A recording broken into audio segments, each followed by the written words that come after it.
ओम शांति। आज प्यारे मीठे बाबा की मुरली मंथन की डेट है 24/12/2024। तो आज मीठे बाबा अपने बच्चों से कह रहे हैं, मीठे बच्चे, अपार खुशी व नशे में रहने के लिए देह अभिमान की बीमारी छोड़ प्रीत बुद्धि बनो, अपनी चलन सुधारो। पापा कह रहे, अपार खुशी में व नशे में रहने के लिए देह अभिमान की बीमारी छोड़ प्रीत बुद्धि बनो। ये देह अभिमान है ना, मैं फलाना हूँ, मैं ये हूँ, मैं वो हूँ, मैं इतना योग्य हूँ, मैं नहीं होता तो क्या होता। इस बीमारी को छोड़ना है और प्रीत बुद्धि बनो, अपनी चलन सुधारो। चलन कैसे सुधारोगे पता है? अगर आप सच में माननीय होंगे, अगर सच में आपको मान मिलना चाहिए, आपको लग रहा है कि आपने बिल्कुल 100% बढ़िया काम किया है रियल में, तो आपको जरूर स्वतः मान मिलेगा। अगर नहीं मिल रहा है, मतलब कहीं ना कहीं कुछ कर्मों में न भी खोट हो, लेकिन मन में खोट हो, क्योंकि आपने इच्छा रख ली, इसी वजह से आपको मान नहीं मिला। आप डिजर्व करो, डिमांड नहीं, डिजर्व करो, ठीक है? तो ऐसा बनना है। इसको कहते हैं देही अभिमानी। कर्म करते रहो, लेकिन कभी भी अभिमान न आए। प्रश्न, किन बच्चों को ज्ञान का उल्टा नशा चढ़ ही नहीं सकता? किन बच्चों को ज्ञान का उल्टा नशा चढ़ ही नहीं सकता? जो बाबा को यथार्थ जान कर याद करते हैं और दिल से बाबा की महिमा करते हैं, जिनका पढ़ाई पर पूरा ध्यान है, उन्हें उल्टा नशा नहीं हो सकता। जो बाबा को साधारण समझ लेते, वही याद नहीं करते। याद करे तो अपना समाचार भी देवे। बच्चे अपना समाचार नहीं देते तो बाबा का ख्याल चलता है कि कहाँ ना कहाँ बच्चा कहीं किसी मुसीबत में ना हो। समझा? तो बाबा हमसे ये कहना चाह रहे हैं कि अपना समाचार दो, है ना। और उल्टा नशा उन्हें नहीं चढ़ता जो किसी भी मान शान की इच्छा में सेकंड भी नहीं करते। अभी बताया गया था ना, अगर अधिकारी होगे रियल में तो मान मिलेगा। अगर दुनिया नहीं भी दे तो ईश्वर बैठा है ना मान देने के लिए, उन पे भरोसा रखें। ओम शांति। बाबा आज बता रहे हैं कि सभी को बता रहे हैं, जो नए हैं उन्हें दो पिता का परिचय दो, लौकिक और अलौकिक। सभी को, जो नए बच्चे हैं ना, उनको दो पिता का परिचय देना है। हद के पिता लौकिक में जो होते हैं, वो तो अलग अलग मनुष्य होते हैं, लेकिन बेहद का पिता तो एक ही होता है। हद के पिता तो हर एक मनुष्य के अलग अलग होते हैं, लेकिन बेहद का पिता, परम पिता तो सभी का एक ही है। किंतु यह ज्ञान भी सभी के पास एक रस नहीं धारण करते। कोई 1% करता है तो कोई 95% करता। यह पढ़ाई हर एक अपनी बुद्धि अनुसार ही पढ़ते हैं। जिससे कल पहले जितनी पढ़ाई की थी उतना ही पढ़ेंगे। जिन्होंने कल पहले जितनी पढ़ाई की थी उतना ही पढ़ेंगे। पढ़ाई कभी किसी से छिपी नहीं रह सकती। आगे चलकर सबका इम्तहान होने वाला है, क्योंकि बिगैर इम्तहान तो पास व ट्रांसफर हो नहीं सकते, क्योंकि इम्तहान तो होगा ही होगा। क्योंकि बिना इम्तहान के कैसे आगे बढ़ेंगे? तो कहते हैं ना, जिंदगी के सफर में हमें कई लोग मिलते हैं। कुछ लोग हमारा फायदा उठाते हैं और कुछ लोग हमें सहारा भी देते हैं। अब इन दोनों में फर्क क्या है? तो फायदा लेने वाले दिमाग में बस रह जाते और सहारा देने वाले दिल में बस जाते। ठीक है, आगे बढ़ते हैं।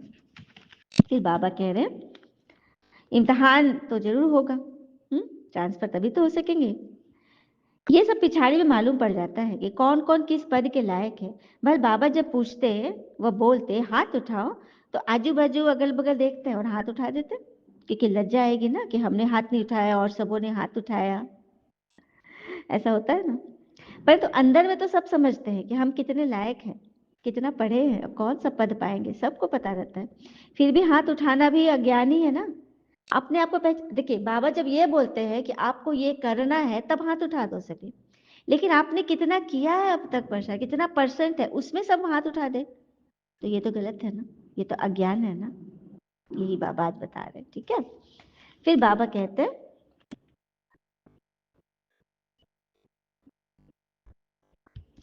इससे जास्ती अकल तो लौकिक स्टूडेंट में होती है।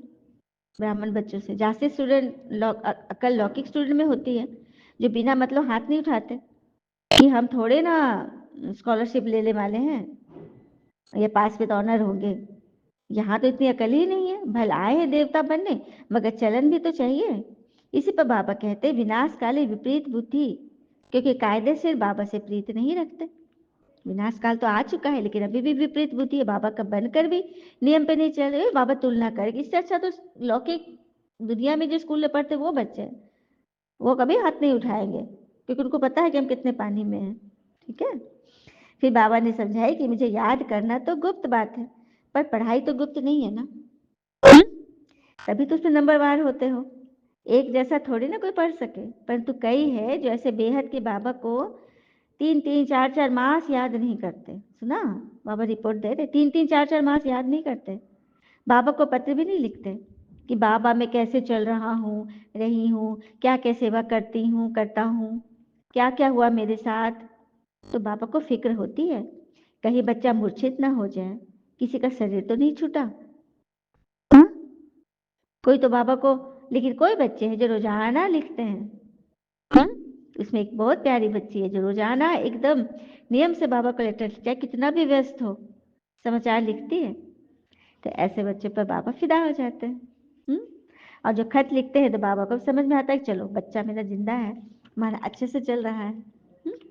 सर्विस करने वाले बच्चे छिपे नहीं रह सकते, बाबा हर बच्चों का दिल जानते हैं ना। कईयों को तो ज्ञान का उल्टा नशा चढ़ जाता है, अहंकार आ जाता है। पता है क्यों होता है ऐसा?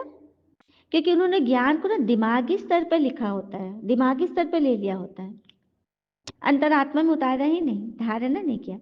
तभी अहंकार होता है। माना भक्ति मार्ग की तरह सिर्फ सूचना ही एकत्र किया अभी तक, ज्ञान मार्ग में भी, ज्ञान मार्ग में आकर भी सूचना ही एकत्र कर रहे हो। तो समझना है ना कि ये देह अभिमान की बीमारी बहुत कड़ी है। सच्चा याद से ही, सच्ची याद से ही बाबा की याद मिलती है। कई बच्चे तो बाबा को साधारण समझ लेते हैं, तभी परवाह नहीं करते इस ज्ञान की, इस अमृत ज्ञान की। हम्म? तो बाबा कोई भवका व चमत्कार थोड़ी दिखाएंगे कि मुझे मानो, मुझे समझो। खुद को मनवाने के लिए बाबा को दरकार ही नहीं है, जबकि भगवान उवाच है ही कि मैं तुम्हें विश्व का मालिक बनाने के लिए राजयोग सिखलाता हूँ। गीता में भी है ना भगवान उवाच। मगर ऐसे थोड़ी समझते हो। अगर समझे तो नशा चढ़े, मतलब इतना थोड़ी समझते हो कि मैं तुम्हें राजयोग सिखा रहा हूँ, मैं आया हूँ तुमको स्वर्ग का मालिक बनाने, नहीं समझते हो। अगर समझते होते तो नशा चढ़ता, अपार खुशी निरंतर रहती। गीता पढ़ने वाले भी कहते हैं श्री कृष्ण भगवान उवाच मैं राजयोग सिखलाता हूँ। इस पर उन्हें रजाई पाने व देवता बनने की खुशी थोड़ी रहती है। सही बात है। वो लोग तो सिर्फ पढ़ लिए, भल पढ़ लिए जो लिखा है, पर तुम्हारी बुद्धि में तो है ना। वो तो बस गीता पढ़ पूरी किए और गए अपने काम धंधे पर, जैसे कि कोई काम खत्म किया। आज का काम है, वो का पढ़ना काम है आज का, तो हमने खत्म कर लिया। ये उनकी बात है, लेकिन तुम्हारी बात तो ऐसे नहीं है ना। तुम्हारी बुद्धि में तो है ना कि गीता का भगवान स्वयं तुमसे मिलने आया है, तुमको पढ़ा रहा है, तुमको चला रहा है। तो उनकी बात यहाँ पे नहीं हो रही, तुम्हारी बात हो रही है कि तुमको क्या करना है। वो तो जितना किए वो उनका अपना हिसाब। बाबा खुद अपनी पहचान देते हैं कि मैं सर्वव्यापी कैसे हो सकता हूँ। क्या लौकिक पिता शरीर के पिता को उसके बच्चे सर्वव्यापी कहेंगे? हर एक बच्चा के अंदर पिता होता है। हाँ? बल आत्मा परमात्मा का रूप एक ही है, मगर गुणों में तो महान अंतर है ना। पिता पुत्र कैसे हो सकता है एक समान? सिर्फ तुम आत्माएं गर्भ से जन्म लेती हो और मैं डायरेक्ट पर काया प्रवेश करता हूँ। फर्क सिर्फ इतना ही है। उन्होंने पिता के बदले बैकुंठवासी श्री कृष्ण का नाम डाल दिया। इसी एकज भूल के कारण सभी मनुष्य पतित कंगाल बन गए हैं। न मैं सर्वव्यापी हूँ, न श्री कृष्ण सर्वव्यापी है, सभी के अंदर आत्मा सर्वव्यापी है। सुना बाबा क्या फरमा रहे हैं? न भगवान सर्वव्यापी है, न श्री कृष्ण सर्वव्यापी है, बल्कि सबके अंदर कौन है? आत्मा सर्वव्यापी, क्योंकि आत्मा सभी के अंदर है। पशु पक्षी में भी आत्मा है। ठीक है। मुझे तो अपना शरीर है ही नहीं, आज बाबा अपना स्टेटमेंट दे रहे हैं। मुझे तो अपना शरीर है ही नहीं, मैं तो बस बूढ़ा शरीर लेता हूँ और उसका नाम बदल ब्रह्मा रखता हूँ, क्योंकि ब्रह्मा द्वारा सृष्टि की स्थापना है। मुझे सदा शिव कहते हैं, मैं ही सर्व का सदगति दाता हूँ और परमात्मा की कभी दुर्गति नहीं होती। होती है क्या परमात्मा की दुर्गति? हम्म? कह तो देते कि आत्मा के अंदर परमात्मा, उस आत्मा की दुर्गति हो रही तो परमात्मा की दुर्गति हो गई ना। जबकि परमात्मा की दुर्गति तो कोई कर ही नहीं सकता। आत्मा की दुर्गति होती है और आत्मा की ही सदगति होती है। परमात्मा के अंदर सदगति दुर्गति कुछ नहीं होता। यह सब बातें विचार सागर मंथन की है, नहीं तो दूसरे को कैसे समझाएंगे? मंथन करो और कहते हैं ना, झूठ इसलिए बिक जाता है क्योंकि सच को खरीदने की किसी को औकात ही नहीं होती, इसलिए झूठ बिकता रहता है। सस्ता है ना, बिक जाता है। सुना, बाबा का ज्ञान सच्चा है, नहीं अटता किसी में। परंतु माया ऐसी दुस्तर है जो बच्चों की बुद्धि आगे बढ़ने ही नहीं देती। दिन भर झरमुई झगमुई में टाइम वेस्ट करवा देती है। बाबा से दूर करने के लिए माया कितना फोर्स करती है, कितना बल लगाती है, जिससे कई बच्चे टूट भी जाते हैं। बाबा घड़ी घड़ी खड़ा करते हैं, माया घड़ी घड़ी गिरा देती है। इसी पर बाबा हिम्मत देते, बच्चे हार नहीं खानी, कल्प कल्प ऐसा होता है, कोई नई बात नहीं है। माया जीत अंत में बन ही जाओगे, मगर इसका ये मतलब नहीं निकालिए कि अरे यार बाबा ने कहा है कि अंत में तो बन ही जाएंगे, तो पुरुषार्थ ही न करें। ऐसा नहीं है, आप जैसा करोगे ड्रामा में वही नूंद हो जाएगा, वही कल्प कल्प नूंद हो जाएगा। इसलिए पुरुषार्थ तो करना है, जल्दी जल्दी करना है। इसलिए बाबा कहते बुद्धि को सदा बिजी रखो तो सदा सेफ रहेंगे। इसको ही स्वदर्शन चक्रधारी कहा जाता है। जो कि ब्राह्मण हो तो देवताएं नहीं। स्वदर्शन चक्रधारी कौन होते हैं? ब्राह्मण होते हैं, देवताएं नहीं होते। देवताओं को जो दिखा दिया गया हाथ में सुदर्शन बोल के, वही है स्वदर्शन। जब वो चलता है तो माया का राक्षसों का गला कटते देखे ना हम लोग। तो स्वदर्शन जब फिराएंगे ना, अपनी आत्मा के पास स्वरूपों को देखेंगे, तब माया का गला कटेगा। नई दुनिया सत्य त्रेता को नहीं कहते हैं, नई दुनिया सत्युग को कहते हैं, त्रेता को नहीं कहते हैं। जो कि जैसे कि सत्युग फर्स्ट क्लास हो गया और त्रेता हो गया सेकंड क्लास। तो कहाँ जाना है सबको? चलना तो सबको फर्स्ट क्लास है, तो पुरुषार्थ ही करो ना फर्स्ट क्लास की। और क्रोध पर कहते हैं, क्रोध करके सब कुछ मत गवाइए, जो आपने शांत रखकर कमाया है तो गवा देते हो एक सेकंड में। यह काम विकार ही मनुष्य को पतित बनाता है, परंतु काम विकार तो जैसे अज्ञानियों की पूंजी है। सिर्फ कहते मन को वश में करो, लेकिन मन तो वश में तब हो जब शरीर की कामनाएं वश में हो। मन ऐसे बस में हो जाएगा शरीर की कामनाएं रख कर। हाँ, वैसे मन अमन तो हो नहीं सकता कि उसमें संकल्प विकल्प ही न चले। हाँ, लेकिन संकल्प समर्थ चले, इसके लिए बस मुरली, बाबा की मुरली या मुरली मंथन से अपने आप को जोड़ के रखिए। और किस प्रकार अपने मन को संभालना है, आइए एक कथा सुनते हैं। मतलब शब्द का जो चयन होता है ना, किस तरह से हमारे जीवन को, जिसमें तन मन धन भी सब माने मिल जाता है, कमाई हो जाती है। आइए सुन लेते हैं।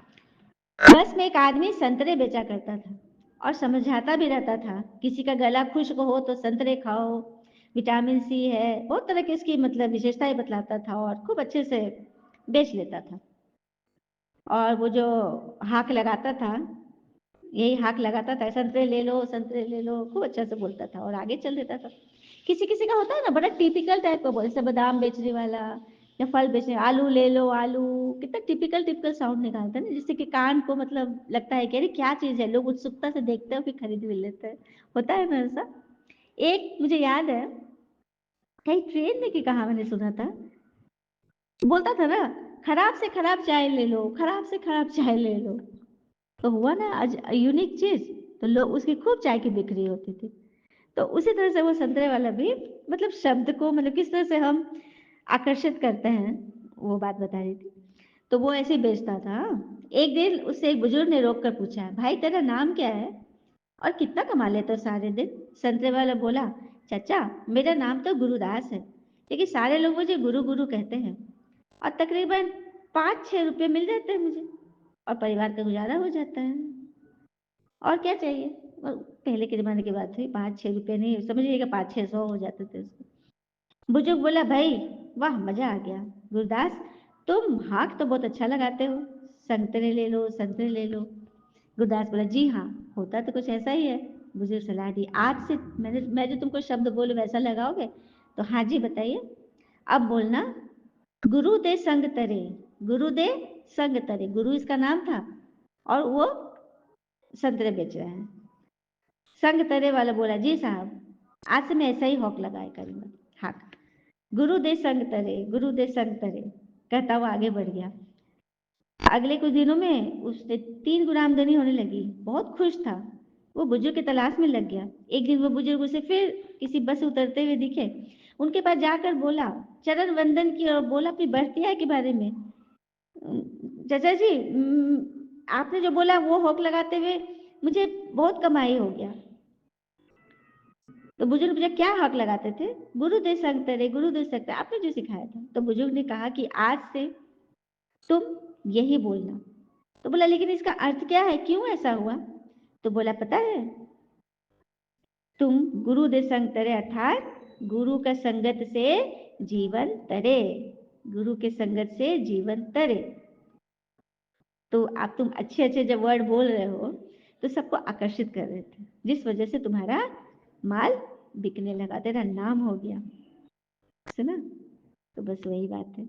अब कोई चलते चलते राह में भी कोई अच्छी चीज बता देना तो लोग उसको पकड़ लेते हैं, लेकिन यहाँ इतने दिनों से ये मंथन चल रहा है, इतनी सारी पॉइंट बताई जा रही थी, तो आप सबों ने कितने सारे पॉइंट जीवन में उतारे हैं? लिस्ट याद है? कमेंट में शेयर कीजिएगा कितने सारे पॉइंट आपने, आपका जीवन कितना बदल रहा है कि जीवन बिगड़ रहा है, कम से कम ये भी तो लिखे। लाइक करिए, नहीं तो डिसलाइक भी तो करिए कि नहीं पसंद आ रहा है। कुछ तो मतलब जुड़े तो रहे, मुझे लगे कि हाँ अब किसी ने मतलब कुछ मतलब इस पर अट्रैक्ट हो किया, इसके बारे में तो बोला कुछ। ठीक है, अच्छा। मीठे मीठे बच्चों प्रति भगवान की नमस्ते, हम बच्चों के भी प्यारे बाबा को नमस्ते। धारणा के लिए मुख्य सार, पहली पॉइंट, अपने आप को सदा सेफ रखने के लिए बुद्धि को विचार सागर मंथन में बिजी रखना है। अपने आप को सदा सेफ रखने के लिए बुद्धि को विचार सागर में बिजी रखना है। स्वदर्शन चक्रधारी बनकर रहना है। झरमुई झगमुई में समय नहीं बिताना। झरमुई झगमुई अर्थात गॉसिप, इसका उसका क्यों क्या ऐसा वैसा फलना चिल्ला, समय नहीं वेस्ट करना। दूसरी पर शरीर से डिटैच रहने की पढ़ाई जो बाबा पढ़ाते हैं वो पढ़नी है। माया के फोर्स से बचने के लिए अपनी अवस्था अचल अडोल बनानी है। शरीर से डिटैच हम कब रहेंगे? जब देह भान से ऊपर रहेंगे, मैं ये हूँ, मैं वो हूँ, मैं क्या हूँ, मुझे इतना मिलना चाहिए, मुझे मान चाहिए, इन सब से ऊपर। ठीक है, वरदान है, ब्रह्मा पिता समान लक्ष्य को लक्षण में लाने वाले प्रत्यक्ष सैंपल बन सर्व के सहयोगी भव। ब्रह्मा पिता समान लक्ष्य को लक्षण में लाने वाले प्रत्यक्ष सैंपल बन सर्व के सहयोगी बनते हैं। कैसे?